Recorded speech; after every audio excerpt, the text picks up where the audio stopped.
Thank you so much for tuning in to this week's edition of Culture Mosaic. Today's program will have an interesting roster of content for you to enjoy. Let's walk down memory lane by looking at old newspapers that captured the emotions and memory of Vietnam's victory against the U.S. on April 30th, 1975.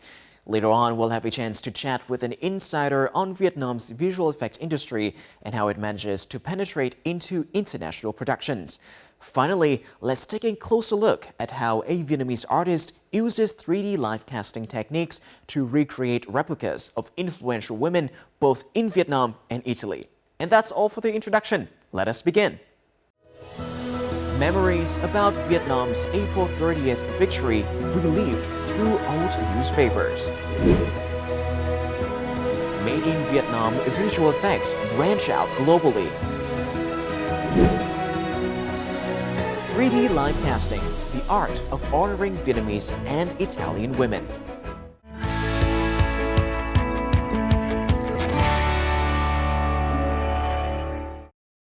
Vietnam's popular bánh mì has been included in the list of top 24 best sandwiches from across the world by CNN.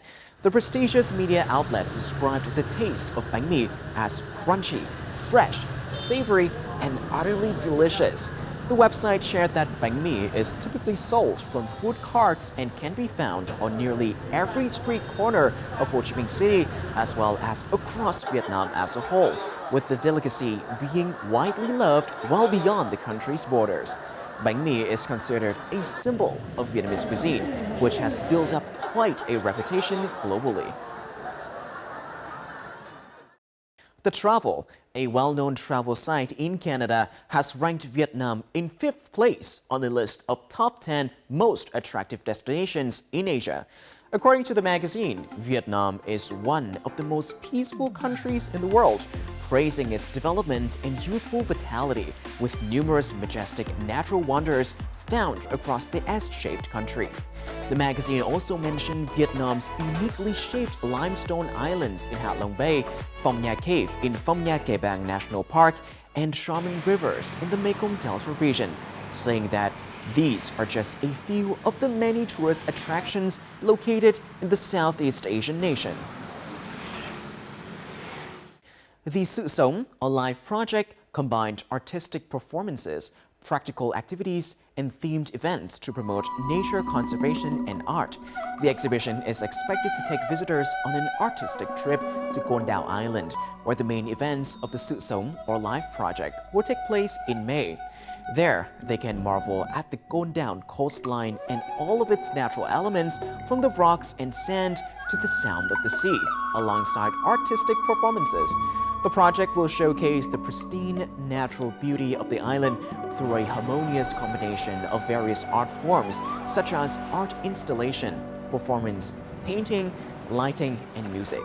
Art lovers will have the opportunity to admire 18 exceptional paintings that convey the inspiration, stories, and messages of talented Vietnamese artists from Indochina colonial period to the modern era, such as Nguyễn Gia Trí, Lê Phổ, and Bùi Xuân Phái. The Australian government in Vietnam has opened its Walking Through a Song line installation as part of celebrations to mark the 50th anniversary of Australia-Vietnam diplomatic relations. The exhibition is an excellent opportunity to learn about and celebrate the cultures of Australia's First Nation people. Song lines, or dreaming, are central to the existence of Australia's First Nation or Aboriginal and Torres Strait Islander peoples, mapping the routes of ancestral beings as they travel across Australia, creating the land and its people. They are a way of preserving knowledge and passing it on to new generations. Walking Through a Song line will be on display at the Vietnamese Women Museum in Hanoi from April the 20th to May the 21st.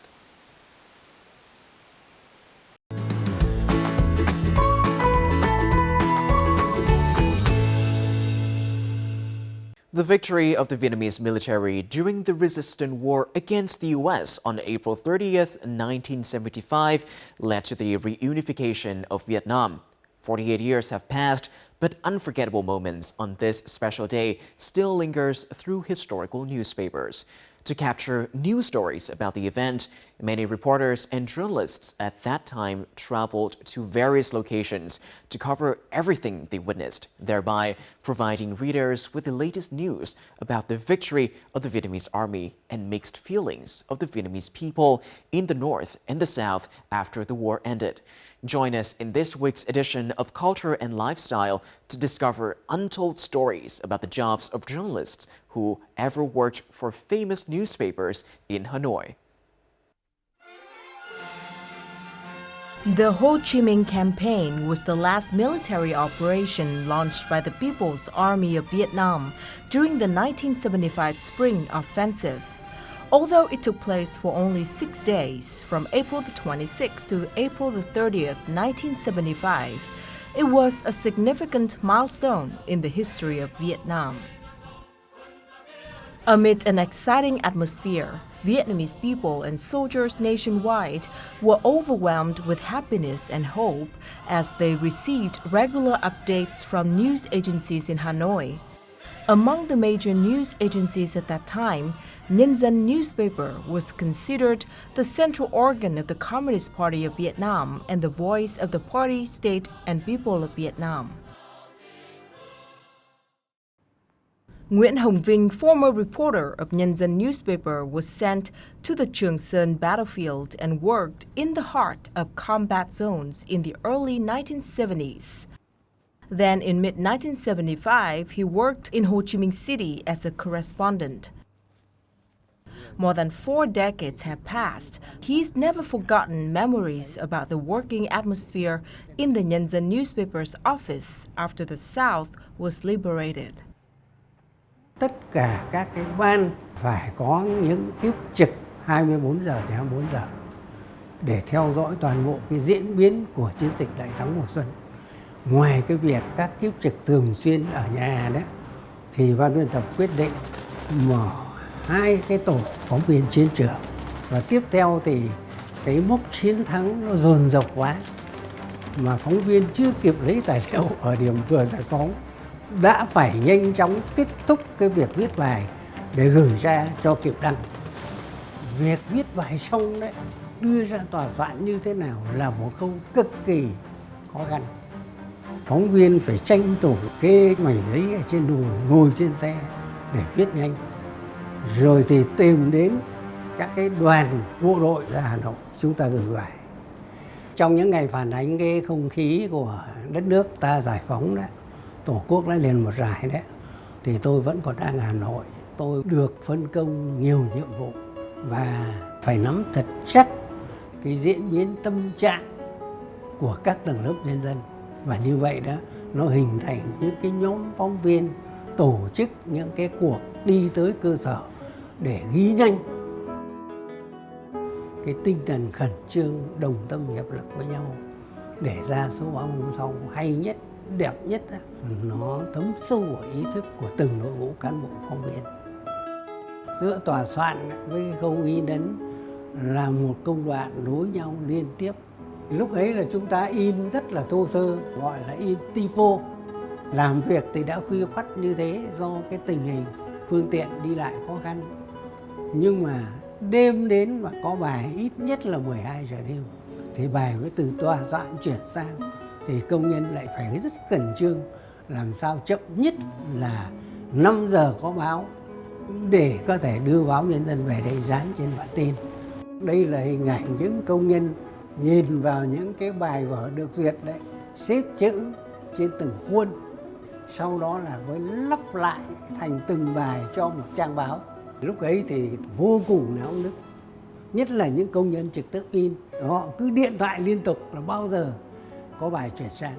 Ai cũng sẵn sàng trực 24 giờ trên 24 giờ để thực hiện cái nhiệm vụ lịch sử ấy. Đây là những số báo đặc biệt sau khi Việt Nam hoàn toàn giải phóng, thống nhất nước nhà. Xưa nay vì báo chỉ in đen trắng, nhưng mà đây là sự kiện rất trọng đại, cho nên ban biên tập và tổng biên tập quyết định là Tết là phải in chữ đỏ. Và nó có một cái kỷ niệm nữa là tất cả những số báo đặc biệt này đó, hầu hết cán bộ phóng viên báo Nhân dân đã đi tham gia phát hành trên các đường phố Hà Nội và một số tỉnh thành khác. Đấy, cái sự háo hức của nhân dân và cái tinh thần ý thức trách nhiệm loan tỏa của báo đảng ra khắp nơi. Lúc ấy đấy chỉ có miền Bắc thôi và số lượng đã tới gần 20 vạn bản mỗi ngày. Hồi đấy tôi nhỏ khoảng 15 tuổi thôi. Bố mẹ tôi thì hàng ngày đi làm về đều thông báo những tình hình. Bố tôi hồi đấy là ban thư ký thì lại càng có những tin nóng hổi, tại vì báo lúc đó tôi biết rằng các anh các chú ở báo của bố tôi, báo Nhân dân ấy, ngày đêm với tờ báo và đón tin từ nhiều nguồn để cho cái tờ báo của mình nó nóng hổi. Và cái ngày tôi nhớ là cái báo ngày mùng 1 tháng 5 năm 1975 ấy, có một cái mà sau này tôi làm nghề và tôi nhìn lại các cái market đấy thì nó là gọi là nó phá lệ luôn. Thường là cái trang nhất của chúng tôi là có cái mang xét báo Nhân dân các thứ ở đây, nhưng khi vào cái ngày mùng 1 tháng 5 năm 1975 thì là cái market đấy bị đẩy xuống và trên là một cái dòng chữ đỏ hoan hô Sài Gòn đã giải phóng. Nó đập vào mắt người xem luôn. Trên trang nhất cũng như các trang trong là căng tràn các cái bài xã luận, các bài nhận định, các bài chiến thắng tổng kết luôn. Nhìn tờ báo đấy mình lại cảm thấy là trong lòng của những người làm báo họ phấn khởi như nào thì mới có cái kiểu market đấy. Vì cảm thấy cả một cái tập thể họ lại rút hết tinh lực của mình để làm được những cái market, những cái trang báo vừa có tính thời sự nhưng mà nó tâm huyết của người làm báo đảng. The victory of the Ho Chi Minh campaign not only inspired journalists, but also spread joy and happiness to Hanoians. Ở cái cổng vào của báo Nhân dân phía tay trái đó, chúng ta dựng 2 cái bảng tin đó để đăng các cái bài báo đó dán lên. Các tầng lớp nhân dân đến đó xem rất đông. Và các cái trạm phát hành báo lẻ thì nhân dân cũng đến mua rất đông. Từ sáng sớm đấy, cái không khí xếp hàng để chờ đọc tin báo đảng nó rạo rực khiến chúng tôi vô cùng xúc động.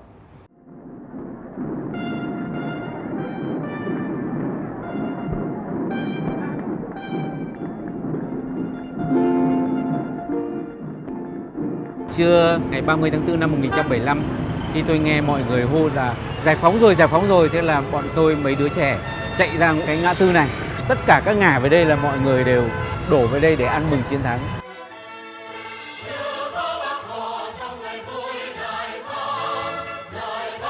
Từ nhà hát lớn rồi đến chỗ Đinh Tiên Hoàng, Tràng Tiền và Hàng Khay là đông nghẹt người. Tất cả đó là khuôn mặt rạng rỡ. Có thể ăn mặc nó không được chỉnh chu, sang trọng ra đường, nhưng đấy là cuộc chiến tranh, nó là như thế. Nhưng mà ánh mắt và nụ cười thì không thể lẫn vào đâu được với cái chiến thắng quá lớn như thế.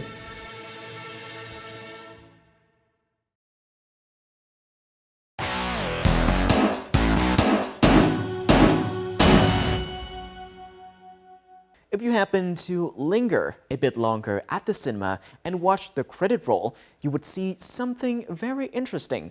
Vietnamese names splattered across the visual effects section of the credit.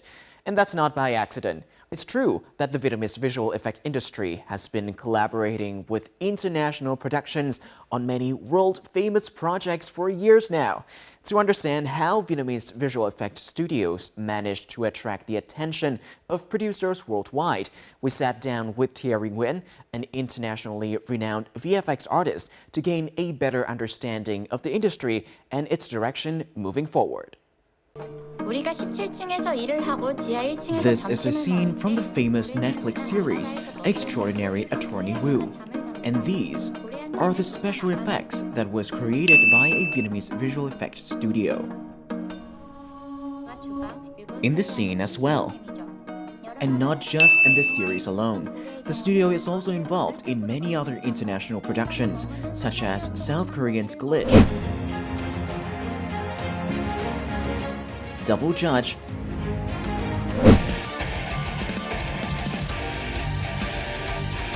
and the US Mad Max. The name of the studio is Bad Play, founded by Thierry Nguyễn, a world-renowned VFX artist who have worked on iconic international blockbusters such as Marvel's X-Men Days of Future Past, Disney's Cinderella, and Pokemon Detective Pikachu. And it's such an honor to have Thierry Nguyen with us online today, all the way from Ho Chi Minh City. Thank you so much for being on our show.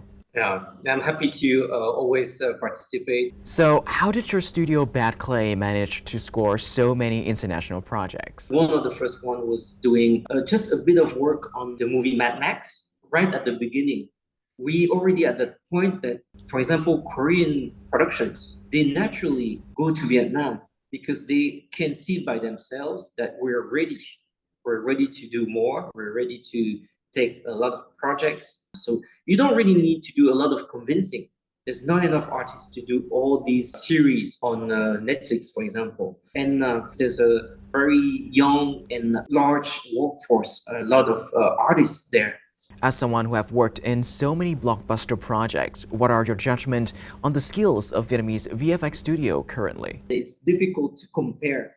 We have more of the basic VFX. It's very well suited for Vietnam because we're at the beginning of in the industry. The VFX industry in Vietnam is very young. It's still fine because all the projects that are getting done in Asia are mostly dramas or comedies that don't really require a lot of effects. So in a sense, it's very good because we're growing at the same pace as the market, the local market. And what will be Bad Clay's goal moving forward as it takes on more projects in the future? Little by little, we try to be a full pipeline studio. It means that a studio that can do everything, not just one part, one cog, but we're doing from A to Z. So that's why now we're one of the few studios, even nowadays, to come up with projects and to like producers or filmmakers and say, we can help you do from A to Z and we'll help you create your vision. I really wanted to do be proud and the team be proud of doing a full sequence or full shot of a film and not just be saying, oh, we did that leaf in Marvel Studio movies. That's not what I want. And do everything they did. Aside from participating in international projects, Bad Clay is also involved in a lot of Vietnamese movie production. And not just adding special effects in post, the studio is heavily involved from the beginning. Together with the producers, they calculate the action scenes so that the final product can achieve international standards. That is why movies like Thanh Sói and Em và Trinh managed to look so satisfying. What are some of the difficulties you encounter while making the movie Thanh Sói? Thanh Sói in particular had some very ambitious VFX. This movie was very difficult because for us, it was right in the lockdown time. So we had to work on that completely remotely. In the end, Thanh Sói, I think, was a very good end product. And I was happy that it got a good popularity on Netflix. A lot of people now, they're from Europe or the US, they see now Vietnamese movies on Netflix and they are very surprised and say, oh, wow, I didn't think that you could do good looking movies as well. So there's a huge leap that we were able to achieve just in 10 years. So I think there's a lot of things to be proud of. So in what aspect does the movie industry in Vietnam have more to offer compared to foreign studios that you have worked with previously? My main goal was to do movies, make movies. So I was really attracted to the fact that Vietnam was really emerging on that in the industry, the cinema industry. And the main attraction for me was to be able to work on a movie from A to Z and discuss with the production people and the directors and writers and be a part of a movie. Whereas before, when you work in Europe, you make a lot of big movies, but you are a cog in the machine. And you can progress to being a top level artist, which is very fine. I really strive for like something more creative, more involvement. So that's why I thought that going back to Vietnam was the right move. And the potential of the Vietnamese industry managed to convince Thierry Nguyen to come back to Vietnam. After nearly 20 years of being a successful VFX artist in Hollywood and Europe, Thierry Nguyen returned to Vietnam, and his reason can be surprising to some. I was getting bored in Europe. You were bored? And even though I was working on very cool projects, Hollywood projects, I didn't feel the same satisfaction. I'm French, I was born in France, but my roots are from Vietnam. And I've always had that project to come back to Vietnam and build something. Because this is where my heart is. One day, I went to Vietnam for holidays. I saw that there was a lot of dynamic people, a lot of projects going on, and a lot of academies popping up. And I thought maybe that's the right time now, because if I start then, I can grow up with the industry. Finally, what are your hopes for the domestic VFX industry? Very hopeful for the future that not only Backplay, but other studios, I'm really rooting for every studio. It's about the whole industry, because making the whole industry grow will help not just us, but the whole country and community of artists. And I think the next step for Vietnam will be doing very major projects and handle bigger movies. And I think this Vietnam is going towards that direction.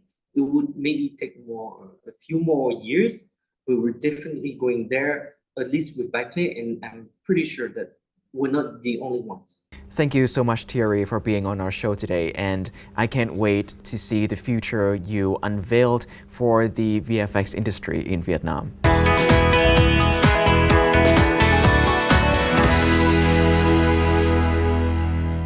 Inspired by Italy's famous Venetian masks, makeup artist Phương Xi used the art of live casting to create replicas of 21 influential women from many different professions hailing from both Italy and Vietnam, such as people's artist Lê Khanh, first runner-up Miss Universe Vietnam Thảo Nhi Lê, and Italian designer Anna Maria Alfiero, among others.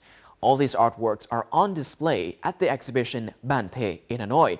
And in this edition of Connecting Cultures, we'll find out how artist Phương Xi has used 3D live casting to create stunning works of art. Chrome-plated hands, stainless steel faces, and a ceramic body are some of the artworks made using molds from 21 inspiring women from many different professions, representing many generations of women from Vietnam and Italy who have made significant contributions to society. This is the process of creating a three-dimensional replica of human body through the use of plaster molding techniques. Each work was made using different parts of the body, such as the face, chest, back, legs, or hands. Quá trình mà tạo ra các tác phẩm thì đầu tiên mình sẽ phải gặp nhân vật để hỏi họ xem họ muốn chia sẻ câu chuyện của họ hay không. Sau đó mình sẽ dùng các cái kỹ thuật trong live casting để mà lấy dấu bản sao của nhân vật đó, rồi mới tạo ra một cái bản thể bằng thạch cao. Từ đó mình kết hợp với các chất liệu như gốm, inox hoặc là resin tạo ra được những cái vật phẩm trưng bày bằng nhiều chất liệu. To honor the beauty and value of women, each piece in Bản Thể captures a true and moving story of a woman's life, from the sublimation of her career to her own embodied spirit. Each woman is depicted in her own style to provide an accurate glimpse into her personality. Bất kỳ một phụ nữ nào họ cũng sẽ có những cái câu chuyện riêng và muốn chia sẻ được một cái phần lát cắt nào đấy trong cuộc sống của họ. Nên là mình đã nghĩ ra những ý tưởng sử dụng các kỹ thuật trong hóa trang và tạo hình nhân vật, và muốn dùng các cái câu chuyện của người phụ nữ đó để chia sẻ với cả cộng đồng. Tôi cũng cảm thấy nó có một cái ý nghĩa vừa nhân văn vừa truyền cảm hứng, cũng như là tạo những thông điệp rất là có ý nghĩa, thông điệp tốt cho xã hội và tôn vinh sức mạnh nội tại của những người phụ nữ. In order to convey the stories and perspectives of each participant, artist Phương Si combined visual mapping technology and light techniques to create a new experience for viewers. She's also combined contemporary Vietnamese makeup techniques with Italy's famous Venetian masks.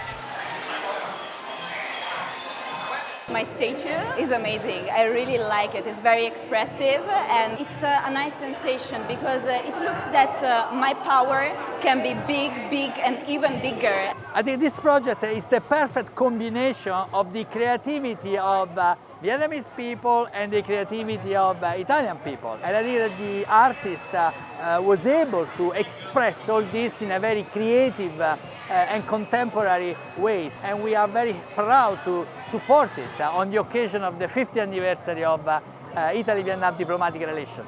Sau triển lãm thì hy vọng là sẽ có thể mời được nhiều nhân vật truyền cảm hứng hơn, và mỗi một năm sẽ có những tuyến nhân vật tiêu biểu, có thể cả nam giới lẫn phụ nữ, đều là những người mà có thể truyền cảm hứng được và tạo ra một cái giá trị nào đó trong cộng đồng.